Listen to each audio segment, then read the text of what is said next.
Hey, what is going on, guys? It is the JMO and welcome back to another brand new Call of Duty video. Today we're going to be starting a new series. This series, I'll come up with a name for it, but it's essentially whenever day I decided to do the series, and we'll probably do it about once a week. We're going to take 3 or 4 things that are going on in sports on that day, and we're going to talk about it. I'm going to talk about it for a few minutes, get my thoughts on them, that sort of thing. So today being June 6th, we're talking about 3 or 4 things. The first be the NBA Finals. So Game 2 of the NBA Finals was a couple nights ago. We're sort of waiting around for Game 3. Warriors are up 2-0, but I wanted to talk about a couple things specifically in Game 2. First of all, the Warriors won this game 132 to 113. The Warriors had 6 players in double figures, which is really something that you can't have if you're the Cavaliers. In Game 1, Steph and KD were the only 2 players who had more than 10 points for the Warriors, and if the Cavs are going to be able to win one of these games, that's how they're going to have to do it. They're going to have to limit the contributions almost completely from players that are not Steph and KD, because Steph and KD are going to get their points regardless. Number 2, Klay Thompson. On the other side of this, Klay Thompson shooting better in Game 2 is very scary for the Cleveland Cavaliers. Klay has struggled in these playoffs just a little bit, and the Cavs were almost banking on him to continue to struggle because they need him to struggle if they want to be competitive in these next couple games, because if Klay is playing really, really well, then it's almost impossible for them to win. This team is already incredible, and if Klay is shooting with the confidence that he was in Game 2, going 8 of 12 from the field, it would be virtually impossible for them to win this game, for them to win this series. Third thing, Kyrie has to play better. Kyrie has to be the third best player on the floor behind KD and LeBron. He just has to be if the Cavs want a chance to win this series. Right now, he's arguably the 5th behind Steph, KD, LeBron, and Kevin Love, and right now he might be, after Game 2, he might be behind Klay too. He has to be up there in the top 3 in terms of best players on the floor. He has to be if the Cavs want to be competitive in the series, and because he can't go 8 of 23 and have only 19 points if the Cavs expect to win 4 games in this 7-game series. And lastly, please, and this is just more of something that I've been hearing a lot, and I'm tired of it. Stop with the whole Kevin Durant is the best player in the world. He's not. We're talking about 2 games that he's gone off in the NBA Finals. 2. And I'm not taking anything away from what KD has done, but let's not overreact about it. LeBron has had a triple-double and 2 assists away from or 2 rebounds away from a triple-double in the first game. LeBron is still the best player in the world. He is still the best player. He is still arguably the best player in the series, and KD is certainly not the best player in the world. So let's relax on that for a minute. Second thing, Thad Matta, a college basketball coach, lost his job at Ohio State a couple days ago. This is big for a few reasons. First of all, Thad was always considered a really good coach. His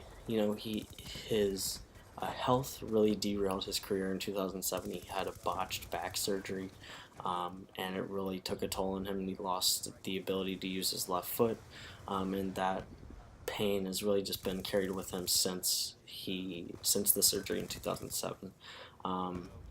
Who will get this job? This is a really interesting question because of Ohio State as a university, and I'll talk about that in a second. A couple of the names that I've heard so far, Chris Holtmann, the coach at Butler, Chris Mack, the head coach at Xavier, as well as Greg Marshall, the head coach at Wichita State. I'm really not sure. I really don't think Chris Holtmann will leave, and I really don't think Greg Marshall will leave with the team that he currently has, but either way, I think it's an interesting thing because Ohio State is one of the top 15 jobs in the country, and here's why. Not necessarily because they're the best every year, because they're not. They haven't been really, really good since Mike Conley and Greg Oden when they were in the Final Four. But Ohio State has unlimited resources and money.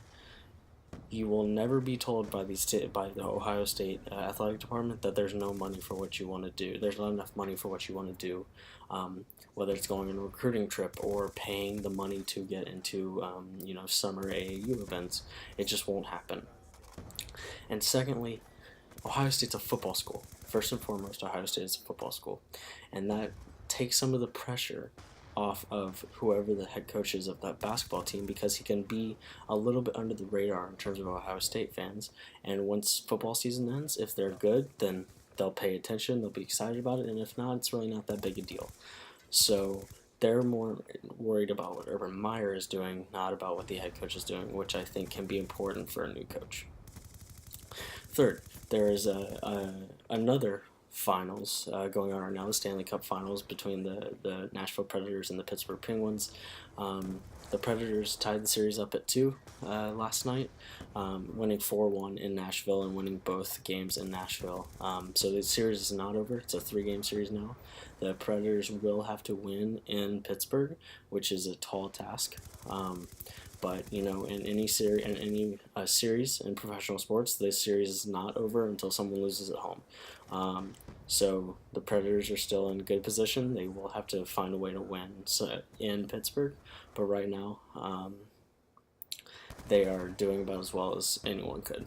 I'm from Tennessee, so and this has really been a surprise for people from Nashville, because the Predators were the 16th team in terms of record out of the 16 teams in the Stanley Cup playoffs.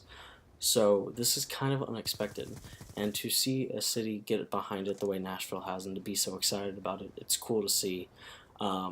It's cool to see them be successful and to be competitive in the Stanley Cup Finals. Last thing that I want to talk about today is Michigan State football. Michigan State had 3 football players charged with sexual assault today. Josh King, Demetric Vance, Donnie Corley Jr. And, this is really starting to become a problem at Michigan State. 4 of the 20 freshmen that came onto campus in the fall of 2016 have already been dismissed from the team because of sexual assault charges. I will give some respect to Mark D'Antonio, who has handled it better than he has in the past, going by the book, not trying to cover it up, and really taking responsibility for his players and their actions, which is the first step to fixing this problem. That's about all I have for you guys. I hope you enjoyed this series. I really like talking about sports, so every once in a while I'll just take the time to talk about some sports for a few minutes. But if you have anything to say about these things in sports, please leave them in the comments, tweet at me. I'd love to hear what you have to say. But if you enjoyed this video, make sure you drop a like and subscribe if you're new to join the Dad Hack Gang, and I will see you guys in the next one. Later.